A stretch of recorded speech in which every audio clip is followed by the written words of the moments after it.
नमस्कार मित्रांनो, मी ज्ञानेश तुमचं सर्वांचं स्वागत करतो एसीएस अकॅडमीमध्ये. मित्रांनो, स्टाफ सिलेक्शन कमिशनचं आपण नाव ऐकलेलंच असेल. जी असा एक डिपार्टमेंट आहे किंवा एजन्सी म्हणू शकतो आपण. एजन्सी म्हणजे गव्हर्नमेंटचा असा एक डिपार्टमेंट आहे जी सेंट्रल गव्हर्नमेंटच्या ज्या वेगवेगळ्या पोस्ट आहेत वेगवेगळ्या डिपार्टमेंटमधल्या त्याची एक्झाम कंडक्ट करते. जसं की ज्यामध्ये हे सध्या आपण जे नोटिफिकेशन बघणार आहोत ते सीजीएलचं नोटिफिकेशन आहे, ज्याला आपण काय म्हणतो कंबाईन ग्रॅज्युएट लेवल. काय म्हणतो आपण त्याला? Combine graduate level. ओके, तर सध्या त्याचं नोटिफिकेशन आलेलं आहे. त्याची डेट आहे, स्टार्टिंग डेट 9 जुलै 2025 आणि शेवटची तारीख आहे 9 जून 2025 आणि शेवटची तारीख दिलेली आहे त्यांनी 4 जुलै 2025. म्हणजे 4 जुलै ही तुमची ॲप्लिकेशन अप्लाय करायची शेवटची तारीख असेल. देन मित्रांनो, त्यांनी आपल्याला दिलेले आहे जी काही तुम्ही फॉर्म भराल त्याची टियर 1 एक्झाम म्हणजे फेज 1 एक्झाम ही 13 ऑगस्टपासून 30 ऑगस्टपर्यंत एक्झाम कंडक्ट होईल आणि टियर 2 नावाची एक्झाम ही डिसेंबर 2025च्या टेंटेटिव्ह बोलला आहे. एक्झॅक्ट डेट नाही पण डिसेंबरच्या मंथमध्ये ती कंडक्ट होईल. म्हणजे प्री एक्झाम ऑलरेडी त्यांनी डेट दिले आहेत 13 ऑगस्ट ते 30 ऑगस्ट आणि मेन्स एक्झाम कधी डिसेंबर 2025ला कंडक्ट होईल. ओके, आता बघा मित्रांनो, पुढं त्यांनी काय दिलेलं आहे पहा. आपण मेन पॉईंट बघूया. पुढं त्यांनी काय दिलेलं आहे बघा. पुढे दिलेलं आहे जसं की SSCचं कॅलेंडर आहे त्या कॅलेंडरनुसार आता त्यांनी दिलेलं आहे की वेगवेगळ्या सेक्शन ऑफिसर दिलेले आहेत, वेगवेगळे डिपार्टमेंट दिलेले आहेत. त्या डिपार्टमेंटमधले जसं की वेगवेगळ्या पोस्टचे नाव दिले आहेत बघा. Name of post, assistant section officer. आता बघा हे 6 पर्यंत असिस्टंट सेक्शन ऑफिसरच दिले आहे, पण त्याचे जे वेगवेगळे काय म्हणतो आपण डिपार्टमेंट आहे, जसं की ही असिस्टंट सेक्शन ऑफिसरची जागा आहे सेंट्रल सेक्रेटरी सर्व्हिसची असेल, एक IBची असेल, एक मिनिस्ट्री ऑफ रेल्वे. असे वेगवेगळे डिपार्टमेंटच्या ज्या एक्झाम आहेत ती SSCच्या अंडर कंडक्ट होतात आणि ते पण कुठल्या या ग्रुप बी ग्रुप सीच्या लेवलच्या जे एक्झाम आहेत ते कशा अंडर कंडक्ट होतात? SSC सीजीएलच्या अंडर. आणि काही जे एक्झाम आहेत जसं की त्याला MTS किंवा CHSL ओके त्या वेगळ्या याच्या थ्रू कंडक्ट केल्या जाते. सध्या जे सीजीएलच्या थ्रू ज्या एक्झाम दिल्या आहेत त्या वेगवेगळ्या डिपार्टमेंटच्या पण ग्रुप बी आणि ग्रुप सी लेवलच्या त्यांनी बेसिक पे दिला आहे बघा 45,000 अप्रॉक्सिमेटपासून 1,42,400 रुपये. ठीक आहे, एवढं कुठंही नाही आहे, पण हे कसं आपल्याला हे पोचत नाही ना आपल्यापर्यंत. तर आपण प्रत्येक डिपार्टमेंटबद्दल तर माहिती नाही पाहणार, पण एवढंच आहे की वेगवेगळ्या पोस्ट दिले आहेत. ह्या वेगवेगळ्या पोस्ट तुम्हाला या PDF नोटिफिकेशनमध्ये दिसतीलच. त्याचं त्यांनी एज क्रायटेरिया दिलेलं आहे. हा ओपनसाठी आहे, सगळ्यांसाठी क्रायटेरिया, पण हा ओपनसाठी आहे खास करून, कारण OBCला 3 वर्ष जास्त पकडायचे. 30 मध्ये 3 वर्ष जास्त म्हणजे किती? 33.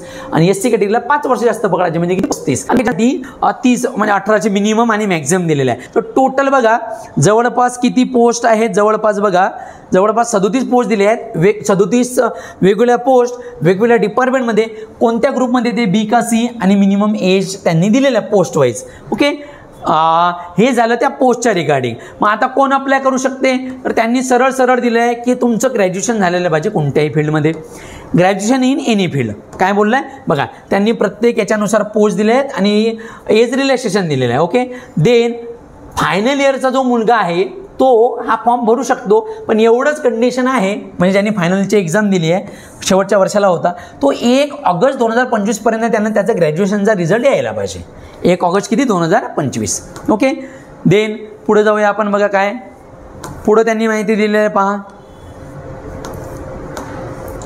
ह्या छोट्या गोष्टी माहिती आहे सर्व, ज्या प्रत्येक मुलांनी फॉर्म भरायचा प्रयत्न करायचा की आपले मॅक्झिमम लोक त्या डिपार्टमेंटमध्ये जायलाच पाहिजे. बघा कोणाला काही डाऊट असेल एज क्रायटेरियाबद्दल तर याच्याबद्दल एज्युकेशन क्वालिफिकेशनबद्दल तर मेन ह्या 2 पोस्ट स्पेसिफिक दिलेल्या आहेत. खूप कमी वॅकन्सी या दोघांच्या असतात, पण ज्या अदर पोस्ट म्हणजे ह्या 2 पोस्ट सोडून ज्या काही सगळ्या पोस्ट आहेत त्यांना सरळ दिलेलं आहे bachelor degree in any discipline. आपण म्हणतो ना कोणत्याही फील्डमध्ये तुमची बॅचलर डिग्री झाल्याला पाहिजे आणि जो फायनल इयरला आहे त्याने 1 ऑगस्ट 2025च्या आधी ग्रॅज्युएशन कंप्लीट केलेलं पाहिजे. ओके, तर पुढं बघा मेन इन्फॉर्मेशन आपण बघत आहे काय कोणकोणत्या पोस्ट आहेत, कोणकोणते डिपार्टमेंट येतात बरोबर, आणि आता एज्युकेशन क्वालिफिकेशन काय. ओके, पुढं त्यांनी फीजच्या रिगार्डिंग दिलं आहे. फक्त 100 रुपये फीज असेल कुठल्याही कॅटेगरीच्या मुलांना, कुठल्याही बघा फीजबद्दल दिलेलं आहे की फी फक्त 100 रुपये कुठल्याही कॅटेगरीच्या मुलांना आणि कुठल्याही कास्टचे वुमन SC ST वाले जे मेल मेंबर वुमन्स त्या सगळ्यांना फीज नाही आहे. एक्झम्प्टेड फॉर फीज म्हणजे फीज नाहीच आहे. आणि बाकीच्या ऑल अदर पर्सनला 100 रुपये फीज आहे फक्त. किती? 100 रुपये. एवढ्या रुपयाचा तर आपण आजकाल नाश्ता पण करतो बरोबर. तर एवढंच टार्गेट ठेवायचं की आपल्याला फॉर्म भरायचा आहे. आपल्याला काय करायचं आहे, हा फॉर्म भरायचा आहे. जास्तीत जास्त मराठी मुलं तिथपर्यंत पोहोचायला पाहिजे असं टार्गेट असायला पाहिजे. बरोबर, ठीक आहे. जे तुमच्या ओळखी पाडकीचे रिलेटिव्ह सगळ्यांपर्यंत हा व्हिडिओ पोहोचवा, प्रयत्न करा. मुलींनी ते म्हणतो फिमेल सगळ्यात जास्त जणांनी फॉर्म भरायचा. महाराष्ट्राच्या मुलांसाठी जास्त दिलेलं आहे. त्यांनी काय दिलं आहे की महाराष्ट्रामध्ये जे काही सेंटर असतील, अमरावती, छत्रपती संभाजीनगर, जळगाव, कोल्हापूर, नागपूर, नांदेड, मुंबई, नाशिक आणि पुणे हे एक्झामचे सेंटर असतील. बरोबर. देन ज्या एक्झाम आहेत ह्या 2 प्रकारे एक्झाम कंडक्ट होतील. टियर 1 आणि टियर 2 नावाची एक्झाम, म्हणजे फेज 1 फेज 2 नावाची एक्झाम. टियर 1 जी एक्झाम असेल ती जर पास केले तरच तुम्ही टियर 2 नावाची एक्झाम देऊ शकता. ओके. आता टियर 1चा सिलेबस काय असेल त्यांनी या प्रकारे दिले आहे. General awareness, general reasoning, general awareness, aptitude, quantity aptitude ज्याला आपण मॅथ म्हणतो, आणि प्रत्येकाचे 25-25 प्रश्न असतील. 50 मार्काला असेल, म्हणजे टोटल 100 प्रश्न. आणि किती मार्क? 200 मार्काला पेपर असेल. बघा, टोटल 100 क्वेश्चन अँड 200 मार्क. एका तासाचा पेपर असेल. जर हा पेपर तुम्ही जर क्रॅक केला तर तुम्ही टियर 2ची एक्झाम द्याल. टियर 2चा पण त्यांनी पॅटर्न दिलेला आहे. पॅटर्न म्हणजे सेम असतो, फक्त नंबर ऑफ क्वेश्चन थोडीशी लेवल मागे पुढे होते. काय दिलं आहे त्यांनी की सेक्शन 1 मध्ये रिझनिंग आणि क्वांट होईल. टोटल प्रत्येकाचे 30-30 प्रश्न, म्हणजे टोटल 60 प्रश्न असतील. एक प्रश्न 3 मार्काला, 180 मार्काचा पेपर होईल एका तासात. दुसऱ्यामध्ये इंग्लिश आणि जी असेल. टोटल द्या दोघांनी मिळून 70 प्रश्न, तर 210 मार्काला असेल. 210 आणि 180 जर केले तर 390 पैकी तुमचं सिलेक्शन होणार. याला 1 तास, याला 1 तास, 2 तासात तुमचं नशीब आहे. याला इथं इंटरव्ह्यू वगैरे काहीच नसतो SSC मध्ये. देन त्याच्या खाली दिलं आहे त्यांनी कम्प्युटर टेस्ट आणि डेटा एंट्री. हे कसं काय असेल बरं बुवा, तर हे यासाठी आहे, हे फक्त क्वालिफाईंग नेचर. तुम्हाला एकदम इझी लेवलचं कम्प्युटरचं असते की MCQ, तर हे फक्त कम्प्युटर नॉलेज 15 मिनिटाची टेस्ट होते, 20 प्रश्न, आणि 15 मिनिटासाठी आपण म्हणतो ना काय टायपिंग असते आपली थोडी. ठीक आहे. तर ही डेटा एंट्री टास्कसाठी टायपिंग असेल. बरोबर. ही टायपिंग मग किती असेल? 15 मिनिटाची. तर हे फक्त क्वालिफाईंग नेचरसाठी असतात. म्हणजे याचे मार्क हे सिलेक्शनमध्ये नाही पकडत. याचे मार्क कशामध्ये नाही पकडत? सिलेक्शनमध्ये याचे मार्क पकडत नाहीत. म्हणजे तुमचं फक्त सिलेक्शन त्या टोटल त्यावरती दिलेलं आहे. रिझनिंग, मॅथ, इंग्लिश आणि जी एवरती. पुढे त्यांनी सिलेबस वगैरे दिला आहे. हे तर आपल्याला हे तर इन जनरल माहिती आहे. फक्त एवढंच आहे की त्याच्या 37 मी तुम्हाला पोस्ट सांगितल्या, त्यामधल्या ह्या पोस्ट आहेत.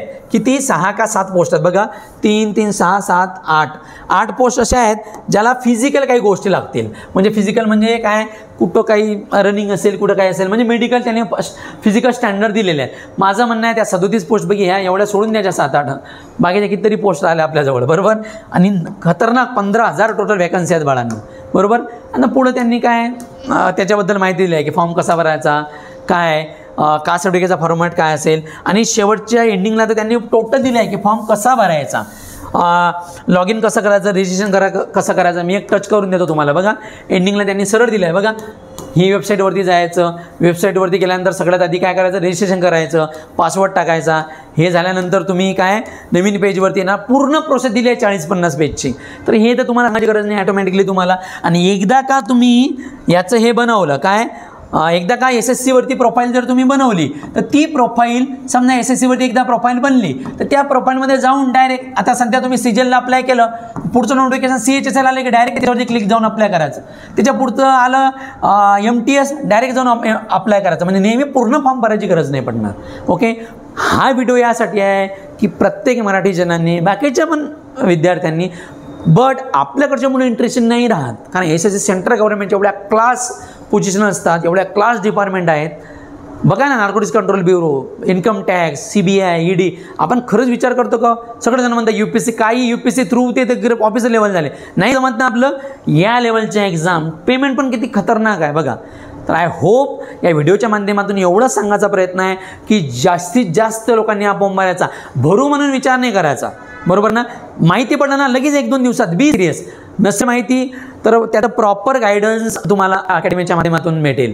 जर तुम्हाला आणखी काही क्युरी असेल तर या व्हिडिओच्या खाली तुम्हाला एक नंबर दिलेला आहे, त्या नंबरवरती कॉल करून तुम्ही नक्की विचारू शकता, किंवा शक्य होत असल्यास अकॅडमीला व्हिजिट करा आणि फिजिकलमध्ये तुमचे सगळे डाऊट क्लिअर करण्यात येईल. धन्यवाद.